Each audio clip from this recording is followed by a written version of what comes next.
Hi, everyone. Debra Hamilton, Hamilton Law and Mediation, Hamilton ADR, North Carolina, and of course, my wonderful MAAP community.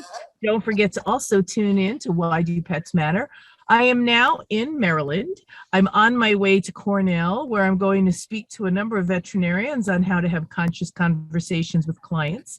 That's all of you who are here talking about and thinking about making a plan for your pets, appointing caregivers, addressing the needs of your pet, and then publishing it.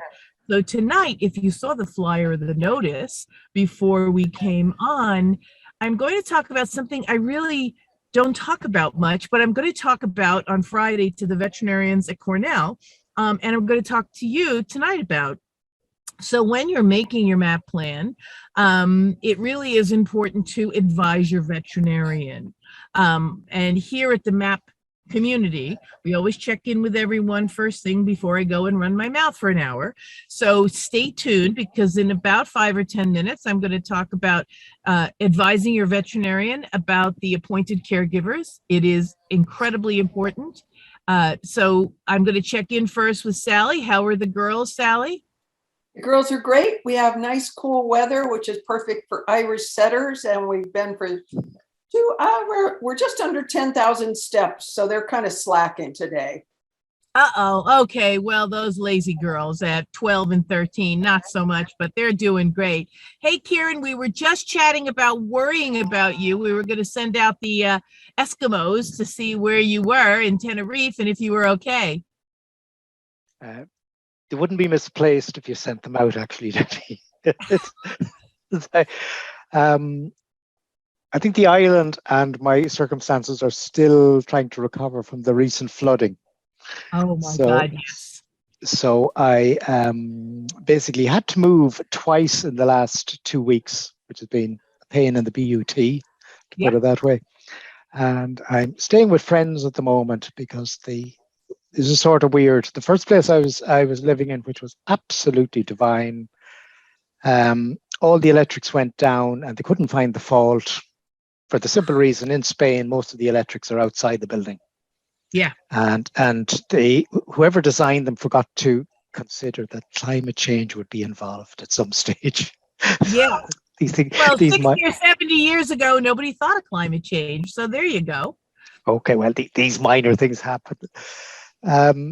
So it's really weird. It's like a lot of the things we've talked about in the past, where I suppose like coronavirus, if you wanted to do anything, you suddenly had to remember, oh no, I can't do that. That's not possible. And climate change is hitting hard. So I wasn't able to get on the Wi-Fi or the internet in the past 2 weeks. And oh my God.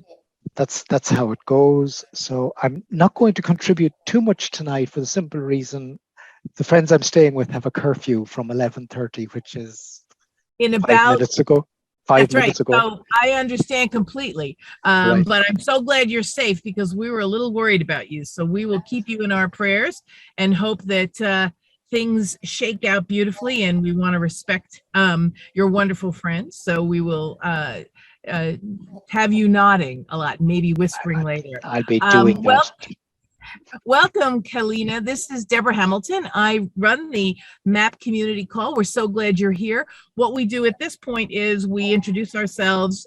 Some of us are regulars. I'm always a regular because I'm always here. Sally and Kieran are regulars, and Sally owns Irish Setters, and Kieran is in Tenerife and is a wonderful book writer. He wrote a book on how to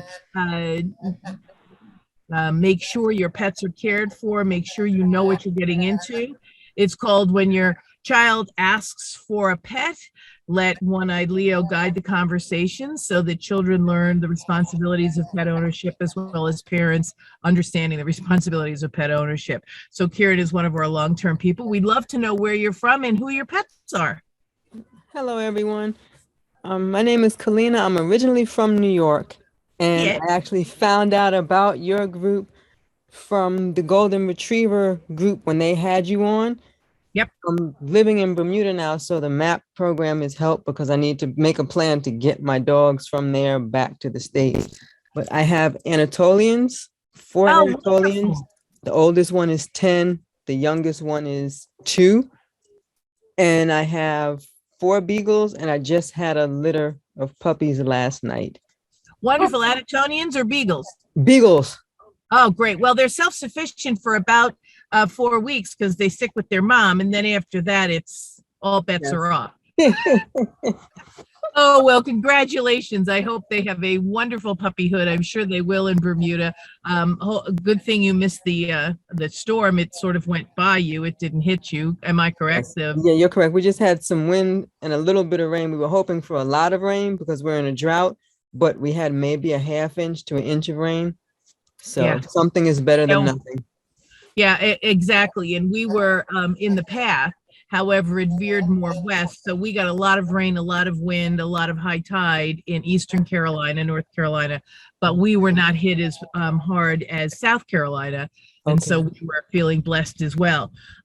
So for everyone's benefit, tonight we're going to talk about why it's so important to publish your MAP plan.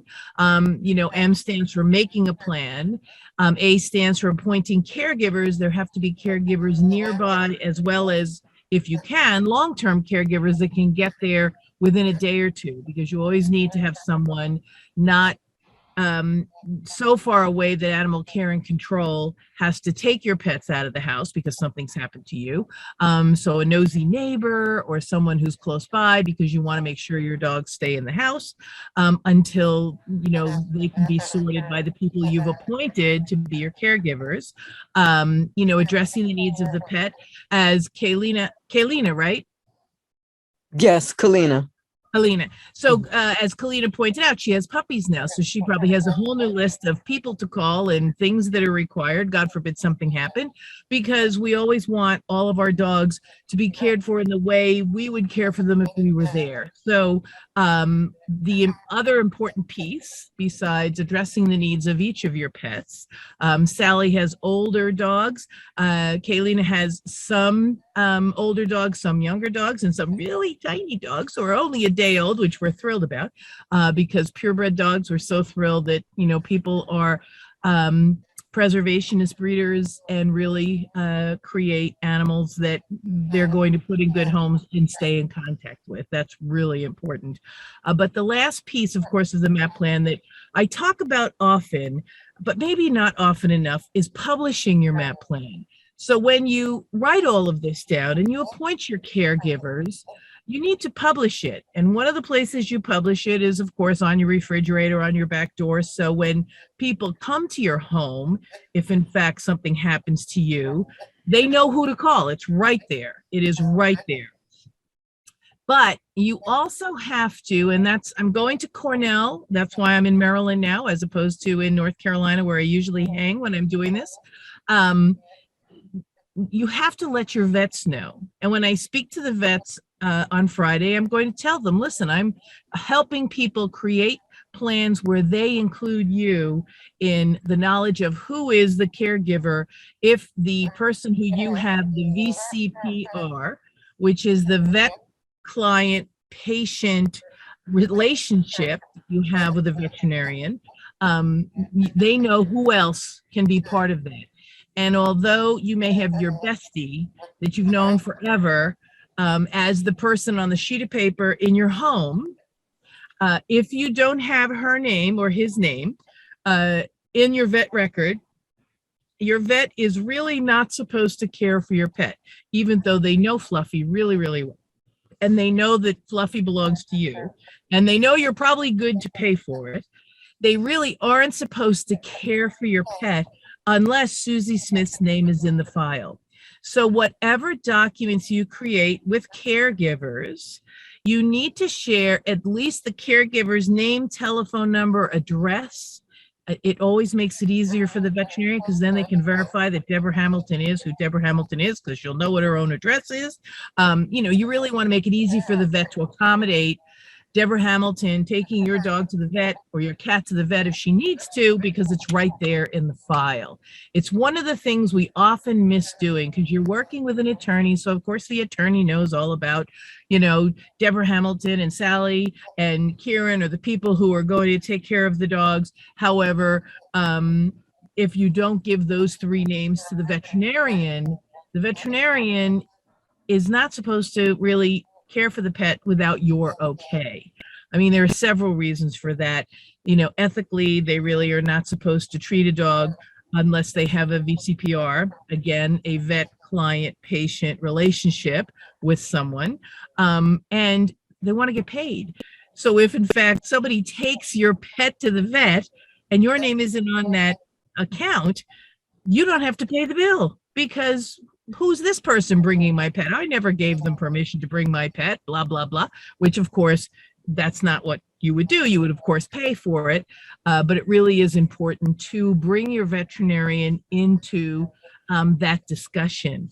I work so hard with veterinarians to have them have a better means of communicating with their clients. And also, I swear to all veterinarians that I am working with all of the pet owners that come to the MAAP plan and who listen to this program every week, which are incredible amounts, that you really want to speak to your veterinarian about all your plans. It is an imperative, because if something happens to you long-term, short-term, your veterinarian is going to be one of those people who are going to help you and the, short-term caregiver or long-term caregiver get all the information about this pet so you can keep this pet happy and healthy for the short term that they're being cared for by somebody else, or the long term. So Kaylina, for you, being able to have someone in Bermuda who is going to be able to step into your shoes is key. It's probably something that you've already done if you were on the Golden Retriever program. That was a wonderful group, and I was so glad that they donated to our Health Foundation for Irish Setters, because it was so important to me that any funds that were given to the Health Committee for the Irish Setters, which they did. But you remember that I said, and I hope you have it up in your house, because I know Sally does, and Karen doesn't have any pets right now, but I know Sally does. You have to have a card up in your house, because we can trip and fall and bang our heads in a minute, and then where are we? The 3 people to call in the event. You need to keep your puppies safe in your home. And you need to keep your big dogs, especially your older dogs, safe in your home. So hopefully in Bermuda, there's 1 or 2 people who you can, hopefully 3, but 1 or 2 or 3 people, and they can't all be family members, because unfortunately, if we trip and fall and we go to the hospital, our family members are going to want to go with us. So you really want to make sure that there's someone else who can come in. I'm going to check in with Sally first. So Sally, have you shared the MAAP plan with your veterinarian? Because I know that you have the same veterinarian that I have, so that was really great. But you also have some close by emergency veterinarians. Yeah, I've shared it with both of them. I was worried when I was dog sitting for a friend a couple weeks ago, and he was going to be in the hospital a couple days, and then ended up being 17 days. And I know his dog has cancer, is being treated for cancer. And he's written out all the instructions clearly, but there's nothing with the vet if something happened, if I took the vet or if I took the dog in. And I know with the vet that I use for emergencies, the local vet, we aren't allowed to go into the office, and it's still out in the car. And then as soon as they've done the exam or whatever procedure it is, they come right out and they want a credit card right then. Yeah. And actually they take the dog in, and then once you give them the credit card, then your dog comes out again. I don't know if they'll hold the dog hostage or what, but and this emergency vet I have nearby, that's now not my primary care vet. I've taken 9 dogs there. So it's just, it's different, it's just different. It's the way it is. And I was concerned when I was babysitting the dog that I know has cancer. What do I do? Because I know how expensive that is. So when you're one of the appointed caregivers, you also have to be proactive and say, okay, love taking care of Fluffy. However, let me know who your vet is, and please let the vet know I'll be taking care of Fluffy for the next 5, 10, 15 days, however many, and that you give me permission to bring Fluffy in case she had some complication. That's good to know, because that definitely crossed my mind. Yeah. No, you really have to be proactive. So as the pet owner, you should be proactive to tell the vet about Sally coming in to taking care of my dog while I'm having whatever it is that's happening. However, as the caregiver of the pet, you need to make sure that you not only have the MAAP plan directives in your hands, so you know how to address the needs. Oh, look at the baby. Address the needs of the pet. And also know the idiosyncrasies of the pets and the veterinarian.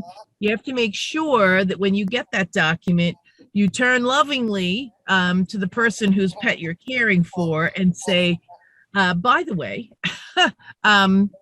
is my name on Fluffy's file? Because God forbid something happened to Fluffy while you're gone for a day or 2 or 5. I want to be able to bring it to your vet.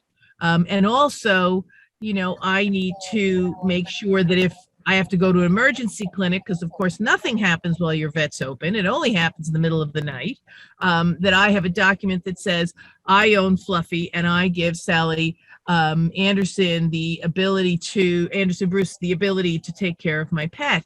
I just had a case in my office where a woman brought a cat in that she had been feeding for 2 years. It was a stray cat. She finally got it to trust her. She brought it to the vet for its vaccinations and for a flea dip and nails cut and stuff. And the veterinarian, against the VCPR, I might add, wanded the cat and gave it back to the person on the microchip, even though the person on the microchip, when she called them, said, I'm not sure I can take the cat because I have 2 new cats. It's been 2 years. In the real world, if they wand the cat and find out that Sally doesn't own this dog, that Debra Hamilton owns this dog, then, they'll call me, but I might be in the hospital. So that's why I can't answer the phone. And there might be a whole to do, and there shouldn't be. But in any event, make sure you are proactive that, yes, indeed, I, Debra Hamilton, own this dog. However, I'm on vacation, I'm going to the hospital, I'm having whatever. And so I give permission to Sally Anderson Bruce to take my pet to the vet, and the vet needs to know that. It's a really important, very much overlooked piece of the MAAP plan, because when you appoint caregivers, they are only as good as their ability to fully care for your pet. And that includes bringing it to the vet. So I know I gloss over it a lot because people say publish, smublish. And I'm like, no, really, publishing is the single most important piece. You write it all down, you share it with all the caregivers once you get them. You put all the information about each dog's idiosyncrasies, and then you have to tell your attorney and your veterinarian and each one of the caregivers, because if Sally doesn't know about Kieran, doesn't know about Kaylin, then that's a problem. Because if Kieran is busy, he can call Sally, but he can always say to Animal Care and Control, no, leave the dogs in the house and I'll be there. So there's not this lack of care. You're going to be able to get in touch with someone. So that's why I always want to stress that each of your caregivers need to know about the other caregiver, need to know, the nosy neighbor is your best caregiver, because, when the ambulance pulls up out front, they're going to be out the door, and you can then have them say, no, I have this piece of paper here. I have these people's names. Kaylin has told me who to call. Leave the dogs in the house, and I will do this. And here's my number, and you can call me, but I'll be able to take care of the dogs. And all the nosy neighbor needs to do is call the people who are on the list, and maybe let the dogs in and out of a fenced-in yard. I really, really, really don't want anybody taking anybody's dog for a walk on a leash, because no matter what, we don't want a lost dog. So if you have a fenced-in yard, really great. If not, then make sure that the dog knows your potential caregivers, so that if they do put them on the leash, they don't pull them over, knock them over, because usually the nosy neighbors maybe aren't as young as we are. And so you really don't want that Anatolian pulling them down. So even though they're lovely and they wouldn't do it on purpose, they might just see a bunny and then, like my Irish setter boy, it's all hands on deck to keep him from pulling me down. So I really want to stress that publishing with your attorney is great. I mean, he's the one helping you write this, right? Yeah, we're writing it. We're giving it to him to incorporate into your trust and estate documents. However, it is just as important to give it to the veterinarian, because they're the ones who are going to need to make sure that your pets receive the care you want while you're not able to bring them in. Kaylin, let me know if this makes sense to you. Have you been able to do this? Thankfully, we have a relative that lives right next door to us who the dogs know. So he's able, if something happens, he can come in, the whole yard is fenced. He can come in, he can let the dogs out. A friend of mine who is a dog warden knows all of the dogs, and he's the person, he knows, he comes, he'll get the dogs, take them to the vet, and in Bermuda, he'll make the arrangements to get them to cargo jet to get them up to New York so they can get to my mom and go from there. And I have everything set up so he'd be able to get the money to do all of that, or my mom could pay for it. And the vet that we use worked with my friend who is the dog warden and knows that he is in charge of my dogs if something happens. So everything would be all right. Perfect. As long as you double check that file to make sure it's all written down in case it's a interim vet there for the day because your vet's on vacation, because all that happens, right? So just so that it's in the file that A or B can come, take the dogs, get them certified to fly, and then, put them on the airplane. That's absolutely wonderful. You've got that all planned out, but just call the vet, humor me, call the vet and ask them if it's actually there, written down in case, God forbid, he's not there that day. We do take days off, unfortunately.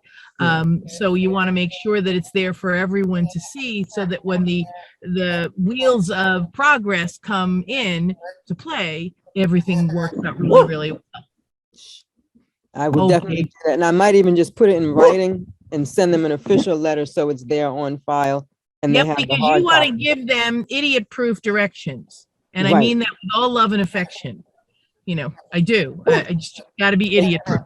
You really have to work at making a mistake because you want the dogs to go to your mother and you have it all in place. All you need to do, because the vet will be an integral part of that because of the health certificates they're going to need to fly, they definitely need to know the plan you have in place.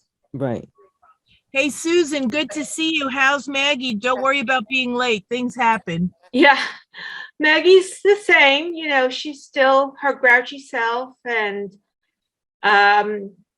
did you get that note I sent you about that other topical herbal thing that you could give her that might calm her down? No. I'll have to retext it to you. I thought I texted it to you, but I'll check and see, and I'll retext it if not. There's a treat that's supposed to help dogs that are very anxious. And also Assisi now has the Calmer Canine, which is something that you can use. It's sort of like a collar that calms them down. So I'll send you the link to the Calmer Canine as well. I appreciate it. There's so many products I've looked at, and this isn't a tablet or a drug or an herbal thing. It's a collar they wear with a little loop that goes over their head that creates some waves that calm them down. It's way beyond my pay grade to explain to you, and I'm probably explaining it wrong. However, it has been a miracle product for dogs that are very upset about being in shelters. It has given them, taken the edge off their anxiety. So I will send that to you when I get to my hotel tonight, because I'm on the road going to Cornell. I'm speaking at the vet school. And tonight we were talking about making sure your vet knows your plans, Susan. Because if the vet doesn't know your plans and someone brings Maggie in other than you, your husband, or your son, who should be on the form anyway, your caregiver needs to know. And Sally, remember, just babysat for a dog that was supposed to be for 3 days, which worked out to be 15 days. And she was really worried that she wasn't on the vet file. So not only do we as pet owners have to put our caregivers on the file, if you're somebody's caregiver, you have to make sure you remind them that in fact this has to go on the vet's file, because if you're watching their dog, you need to know that they've told the vet. And I will share with you that a lot of people say yes, not because they want to just shut you up, probably, but because they just don't have time. So then you call the vet at ABC Vet and say, hi, I'm Debra Hamilton, and I'm watching Sally Anderson's dog this weekend. I just want to make sure that my name is on the file in the event, God forbid, something happens. And they say, oh, yes, Sally put your name on the file. Or they'll go, no, we don't have any record of you watching the dog. And then you can gently call Sally and say, listen, God forbid, I know nothing's going to happen. However, I want you to just call them and go in or do whatever you need to do to put my name on the file. Yeah, great idea. I'm still looking for the vet that's going to be Maggie's vet, forever vet, because, I still want to make sure that I'm able to ask questions. I think her weight is a real problem. Yeah. That collar sounds like a miracle, and I don't know if I can even get it on her, how she reacts to everything. So, well, I think that sometimes, we'll just have to muddle through somehow to see if it'll work. And I was hopeful that the vet you were working with the trazodone would be a good vet, but I guess that maybe that is it working for you. I don't know what it is, whether she's building up a tolerance to it, and maybe we need to increase the dose, but I don't really want to do that. But it doesn't seem. Maybe just the weather's getting colder, so we can take them for walks now in the fall till the snow falls. So maybe walking with her will get some weight off, and feeding her some string beans would be really good to get the weight off as well. Yeah, I agree. If I could get a collar on her, I could take her out for a walk. But that's a problem. Yeah, and that's one of the reasons I think, she is so fat. She won't let us get a collar on her or a leash or anything. Did you ever try one of the slip leads that the veterinarian has? But they're really nice slip leads. They probably also are at, Petco, but yeah, I have tried that, and that didn't work either. Yeah. Can you slide it down? Yeah, I know what it is. She goes bonkers if you try to put anything on her. Yeah. And I'm thinking of trying another vet. They're a little bit more holistic. They have trainers that work there, and oh, good. Yeah, they're not close to my house, but it might be worth the trip just to get her over there, and maybe they'll let me come in the building now and talk with them, and that would be great. It would be great if they would allow that. That's kind of on my to-do list. Okay, well, do that soon so we can check in with you. I won't be here next Wednesday because I am speaking in New York City next Wednesday on divorcing with pets. Another reason why you need the MAAP plan, because you really need to set up what happens to your pets if you divorce with them. So I'm speaking with a judge in New York City, but I will be here the following Wednesday. Rose will send out the notice. As we wrap up, let me know your thoughts on the importance of what we talked about here today, because it really gives me a good idea on whether or not the information was helpful. Sally, I'm going to start with you. I think it's all about clear communication. Then there's no question. Yeah. Yep. Kaylina? Oh, you can go. Okay. Wait, Kieran, sorry. I don't want to disturb your neighbors. Whisper. Don't worry, we're past midnight, so that complaint died yesterday. So, okay, no, there's just one interesting point here, Debbie, which was I'm bringing out a course in the next few weeks. Now, I thought this would be ready about a month ago, and I'd give everybody a deadline. And as usual, as human nature has it, after the deadline, I got the replies. But I got one very interesting reply from a rescue shelter manager, a Dutch man who's, I'll put it this way, he's really with the game. Yeah.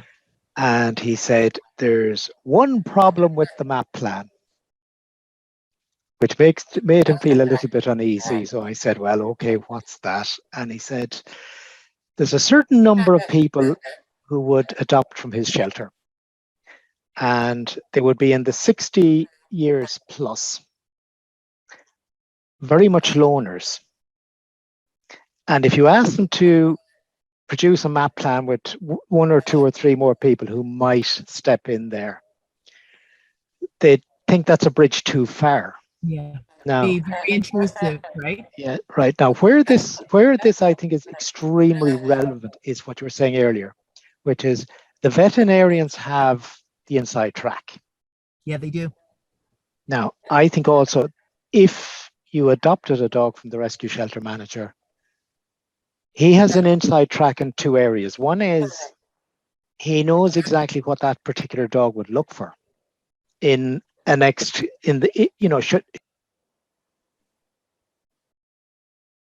should the original owner not be able to continue with the care. You care for it, right? Yeah, but on top of that, he would have this enormous network of people who would fit in exactly with what the dog is looking for. So the conclusion I've come to, and where I'm going to, what's the word? Jigger the MAAP plan.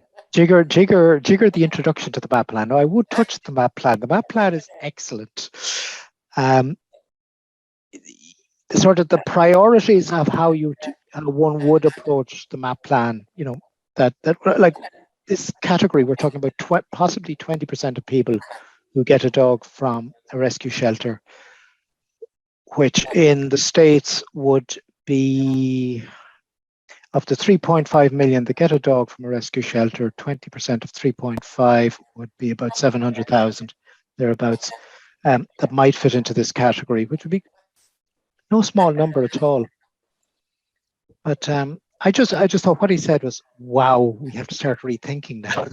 Yeah, and absolutely. And I have worked with older people who are loners, who don't know anyone.